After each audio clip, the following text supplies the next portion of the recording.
ಯಾವಾಗ ಭೇಟಿ ಆಗ್ಬೇಕು ಅಂತ. ಆದ್ರೆ ಸ್ಪಂದನ ಆಸ್ಪತ್ರೆ ಹಿಂಗದಲ್ಲ, ನೀವು ಅಪಾಯಿಂಟ್ಮೆಂಟ್ ತಗೊಳ್ಳದೇ ಬೇಕಲ್ಲ, ನಿಮ್ಮ ಅಪಾಯಿಂಟ್ಮೆಂಟ್ ಅವರೇ ಕಾಯ್ತಾರ ಇಲ್ಲಿ ಅಂದಾಗ ನೀವು ನಿಮ್ಮ ಹಳ್ಳ್ಯಾಗ ಹೋಗಿ ಏನೋ ಪ್ರಚಾರ ಮಾಡ್ಬೇಕ್ರಿ ಅಂತ ಕೇಳಿದ್ರೆ ಬಹಳ ನಮ್ಮದೇ ಆದಂತ ಆಸ್ಪತ್ರೆ ಅದ. ಬಿಜಾಪುರಕ್ಕೆ ಇಂತ ಬಿಸಿಲಿನಾಗ ಬರೀ ಬಸ್ ಫ್ರೀ ಅಂತ ತಿಳ್ಕೊಂಡು ಬಸ್ನಾಗ ಹತ್ತಿ ಅಲ್ಲಿ ಹೋಗೋದಕ್ಕಿಂತ ಇಂಡಿಗೆ ಬಂದ್ರು ಬಸ್ ಫ್ರೀ ಸಿಗ್ತಾವ.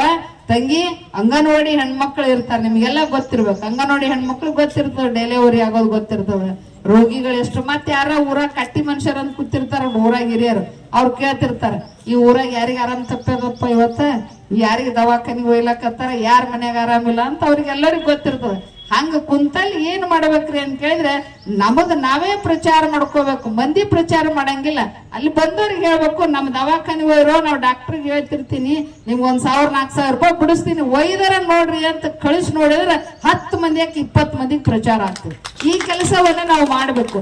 ಬ್ಯಾರ್ಯಾರು ನೋಡ್ರಿ, ನಾವು ಬಾಳ ಕಡೆ ನೋಡ್ತಿರ್ತೇವೆ, ಅಂಗಡ್ಯಾಗ ನಿಮ್ಮ ಅಂಗಡಿಯಾಗೂ ವ್ಯಾಪಾರದಾಗ ಅದೇ ಮಾಲ್ ಇರ್ತದ, ಅವನ ಅಂಗಡಿಯಾಗೂ ಇರ್ತದ.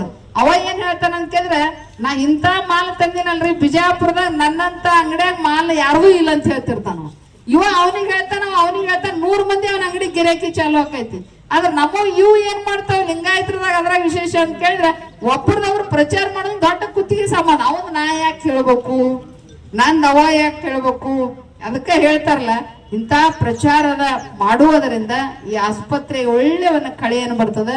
ಅದರ ಜೊತೆಗೆ ಇವತ್ತ ನಮ್ಮ ಶಾಸಕರು ಸನ್ಯಾಸಿಗಳ ಮೇಲೆ ಬಹಳಷ್ಟು ಅಪಾರವಾದಂತ ಪ್ರೀತಿ. ನಮ್ಮ ಮಠಕ್ಕೂ ಅವರಿಗೂ ಬಹಳ ವರ್ಷದ ಹಿಡಿದು ಸಂಬಂಧ, ನಿರಂತರವಾಗಿ ಯಾವಾಗ್ಲೂ ಎಲ್ಲ ತಾಲೂಕದು ಜಿಲ್ಲೆಯ ಮಠಾಧೀಶರ ಜೊತೆಗೆ, ಯಾಕಂದ್ರೆ ಅವರು ಪರಂಪರೆ ಸಾಧು ಸಂತ ಪರಂಪರೆ ಮೇಲೆ ಅಪಾರವಾದಂತ ಗೌರವ ಉಳ್ಳವರು. ಅವರು ಇಷ್ಟು ಕಾಳಜಿ ವಹಿಸ್ಯಾರ ಅಂದಾಗ ಇನ್ನೊಂದೇವ ಹೆಣ್ಮಕ್ಳು ಬಂದಿರೋ 50 ಮಂದಿ ಇರ್ಬೇಕ, 30 ಮಂದಿ ಇದ್ರಿ. ನಿಮ್ ಬಾಯಾಗ ಒಂದ್ ಮಾತು ಬಂದ್ರ ಅದು ಮರ್ದಿನ 100 ಮಂದಿ ಬಾಯಾಗ ಹೋಗಿರ್ತದ ನೋಡ್ರಿ. ನೀವು ಪ್ರಚಾರ ಬಹಳ ಚಂದ ಮಾಡ್ತೀರಿ. ಅದಕ್ಕೆ ನೀವೊಂದ್ ಪ್ರಚಾರ ಮಾಡೋದ್ ಕಲಿಬೇಕು. ಏನ್ರಿ ಅಂದ್ರ ನಮ್ಮ ಮಕ್ಕಳ ದವಾಖಾನೆ ಅದರಿ, ನಮ್ಮ ಡಾಕ್ಟರ್ ಮೇಡಮ್ ಅವ್ರು ಬಾಳ ಚಂದ ಅದಾರ, ನೀವು ಹೋಗಾರ ಹೋಗ್ರಿ, ಬರೋ ಮುಂದೆ ನಿಮ್ಗೊಂದ್ 500 ರೂಪಾಯಿ ಫೋನ್ ಹಚ್ಚಿ ಕಡಿಮೆ ಮಾಡಿಸಿನ ಅಂತ ನೀವು ಪ್ರಚಾರ ಮಾಡಿದ್ರೆ 100 ಪೇಷಂಟ್ಗಳು ಇಲ್ಲಿ ಬರ್ತಿರ್ತಾವ. ನೀವ್ ಏನು ಪ್ರಚಾರ ಮಾಡ್ತೀರ, ನಿನ್ ರೊಕ್ಕ ಬಂದುದಿಲ್ಲ ಅಕೌಂಟಿಗೆ, ನಾನ್ ರೊಕ್ಕ ಬಂದುದಿಲ್ಲ, ನಿನ್ ಜಮಾ ಆಗ್ಯದಲ್ಲ ನಂದು ಜಮಾ ಆಗಿಲ್ಲ, ಮಕ್ಕಳ ಅಕ್ಕಿ ಏನಂದ್ರು ಅಕ್ಕಿ ಏನಂದ್ರು ಅಂತ ಪ್ರಚಾರ ಮಾಡೋದಕ್ಕಿಂತ ಇಂಥ ಒಳ್ಳೆಯ ಈ ತಾಲೂಕಾ ಲೆವೆಲ್ದಾಗ ವಾತಾವರಣ ನೋಡಿದೆ ಬಹಳ ಚಂದ ಅದ, ಪ್ರಶಾಂತವಾದ ವಾತಾವರಣ. ನಮ್ಮ ಆಯುರ್ವೇದಿಕ್ ಚಿಕಿತ್ಸೆ ನೋಡಿದಾಗ ಎಷ್ಟು ಸುಂದರ ಅನಿಸ್ತದ, ಅಷ್ಟು ಸುಂದರವಾದಂತ ವಾತಾವರಣವನ್ನ ಇಲ್ಲಿ ನಿರ್ಮಾಣವನ್ನ ಮಾಡಿದ್ದಾರೆ. ಈ ವಾತಾವರಣ ನಮಗ ಅನುಕೂಲ ಆಗಬೇಕು.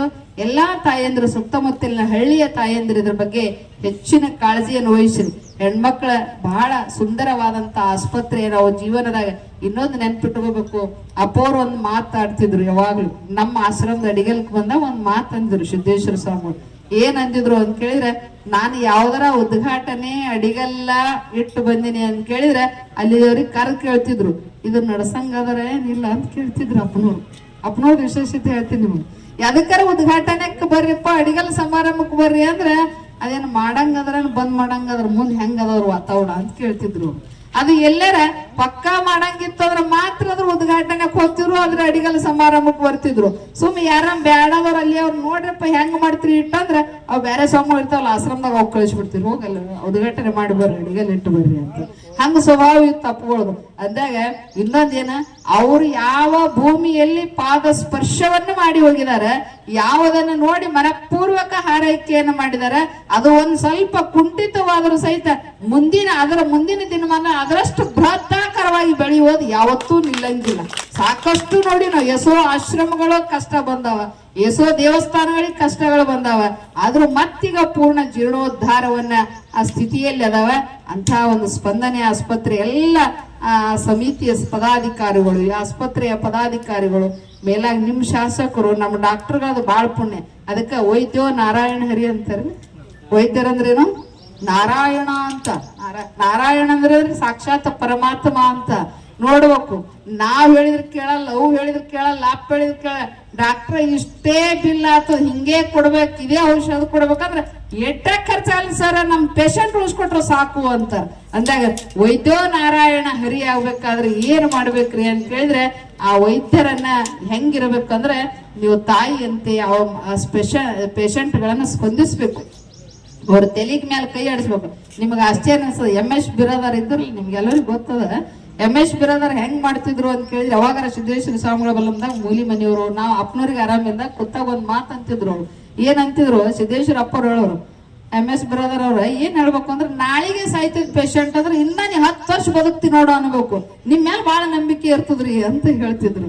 ಅಂದಾಗ ವೈದ್ಯೋ ನಾರಾಯಣ ಹರಿ ಇರ್ಬೇಕಾದ್ರೆ ಆ ಪೇಷಂಟ್ಗಳನ್ನ ನೀವು ಬಹಳ ಪ್ರೀತಿಯಿಂದ ಕಾಳಜಿಯಿಂದ ಅವು ತಮ್ಮತನವನ್ನು ಮರೆತು ಡಾಕ್ಟ್ರೇ ನನಗೆ ಸರ್ವಸ್ವ ಅನ್ನಂಗ ನಾವು ಸ್ಪಂದಿಸ್ಬೇಕು. ಇದನ್ನ ವೈದ್ಯ ಅನ್ನತಕ್ಕಂಥದ್ದು ಇದು ವ್ಯವಹಾರ ಮಾಡ್ಕೋಬೇಡ್ರಿ. ಒಬ್ಬರ ಪ್ರಾಣವನ್ನು ಉಳಿಸುವಂತ ಶಕ್ತಿ ಇದರಲ್ಲದ. ಈ ಸ್ಪಂದನೆ ಆಸ್ಪತ್ರೆ ಇನ್ನೂ ಉತ್ತರೋತ್ತರವಾಗಿ ಬೆಳೀಲಿ ಅನ್ನೋ ಮಾತನ್ನು ಹೇಳ್ತಾ ಮಹಿಳಾ ದಿನಾಚರಣೆಯ ಶುಭಾಶಯಗಳನ್ನು ತಿಳಿಸಿ, ಮಹಿಳೆಯರು ಅವಾಗೂ ಸ್ವತಂತ್ರ, ಈಗೂ ಸ್ವತಂತ್ರ, ಮುಂದೂ ಸ್ವತಂತ್ರ ಇರ್ತೀರಿ. ಮಾನಸಿಕವಾಗಿ ಸ್ವತಂತ್ರ ವ್ಯವಹಾರಿಕವಾಗಿ ಇರ್ಲಿಕ್ಕೆ ಬರಂಗಿಲ್ಲ ಹೆಣ್ಣು ಮಕ್ಕಳು. ಅಂತ ಶಕ್ತಿಯನ್ನು ಪರಮಾತ್ಮ ಕೊಡ್ಲಿ ಅಂತ ಹೇಳಿ ಆಶಿಸಿ, ನಂದು ಬಿಜಾಪುರದ ಒಂದು ಕಾರ್ಯಕ್ರಮದ ಅನಿವಾರ್ಯ, ಬೆಂಗಳೂರದವ್ರು ಬಂದ್ ಮಾಡಾಕತ್ತಾರ ನನ್ನ ಕಾರ್ಯಕ್ರಮಕ್ಕೆ, ಅಲ್ಲಿ ಹೋಗ್ಬೇಕಾಗ್ಯದ. ಪರಮಾತ್ಮ ಸರ್ವರಿಗೂ ಒಳ್ಳೇದು ಮಾಡ್ಲಿ ಅಂತ ಹೇಳಿ ನನ್ನ 2 ಮಾತು ಗುರುಪಾದ ಕರ್ಪಿಸ್ಬೇಕು.